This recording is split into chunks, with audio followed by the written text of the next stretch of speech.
सेवा सदन उपन्यास मुंशी प्रेमचंद भाग 7। सुमन को ससुराल आए 1.5 साल के लगभग हो चुका था, पर उसे मैके जाने का सौभाग्य न हुआ था। वहां से चिट्ठियां आती थीं। सुमन उत्तर में अपनी मां को समझाया करती, मेरी चिंता मत करना, मैं बहुत आनंद से हूं। पर अब उसके उत्तर अपनी विपत्ति की कथाओं से भरे होते थे।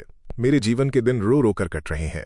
मैंने आप लोगों का क्या बिगाड़ा था कि मुझे इस अंधे कुएं में धकेल दिया। यहां न रहने को घर है, न पहनने को वस्त्र, न खाने को अन्न। पशुओं की भांति रहती हूं। उसने अपनी पड़ोसनों से मैके का बखान करना छोड़ दिया।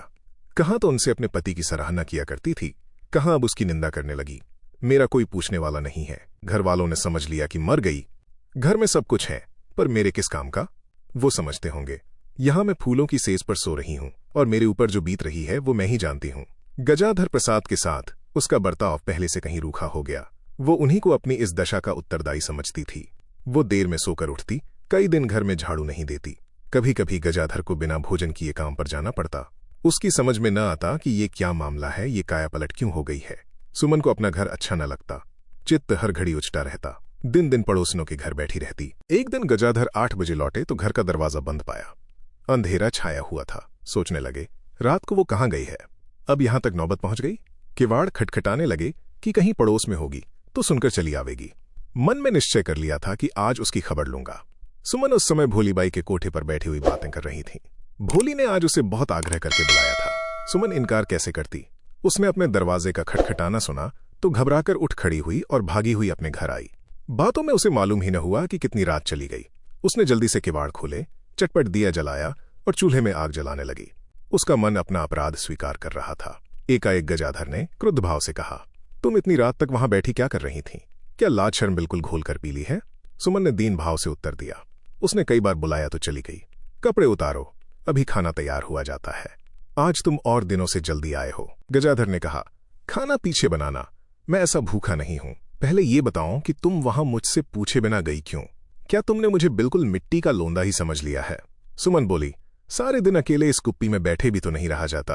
गजाधर बोला, तो इसलिए अब वेश्याओं से मेल जोल करोगी? तुम्हें अपनी इज्जत आबरू का भी कुछ विचार है? सुमन बोली, क्यों, भोली के घर जाने में कोई हानि है? उसके घर तो बड़े बड़े लोग आते हैं, मेरी क्या गिनती है? गजाधर ने कहा, बड़े बड़े भले ही आवें, लेकिन तुम्हारा वहां जाना बड़ी लज्जा की बात है। मैं अपनी स्त्री को वेश्या से मेल जोल करते नहीं देख सकता।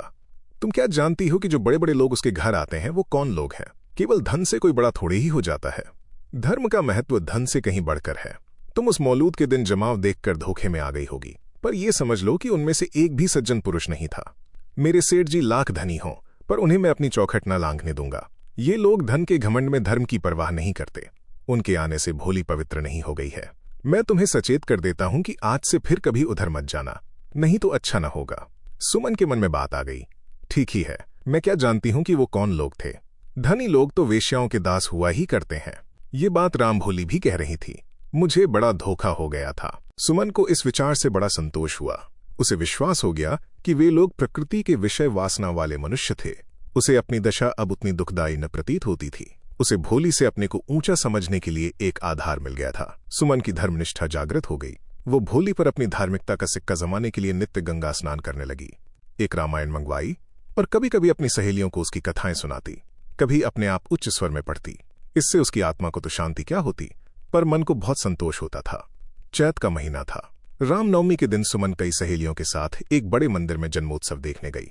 मंदिर खूब सजाया हुआ था। बिजली की बत्तियों से दिन का सा प्रकाश हो रहा था। बड़ी भीड़ थी। मंदिर के आंगन में तिल धरने की भी जगह न थी। संगीत की मधुर ध्वनि आ रही थी। सुमन ने खिड़की से आंगन में झांका तो क्या देखती है कि वही पड़ोसन भोली बैठी हुई गा रही है। सभा में एक से एक आदमी बैठे हुए थे। कोई वैष्णव तिलक लगाए, कोई भस्म रमाए, कोई गले में कंठी माला डाले और राम नाम की चादर ओढ़े, कोई गेरुए वस्त्र पहने। उनमें से कितनों ही को सुमन नित्य गंगा स्नान करते देखती थी।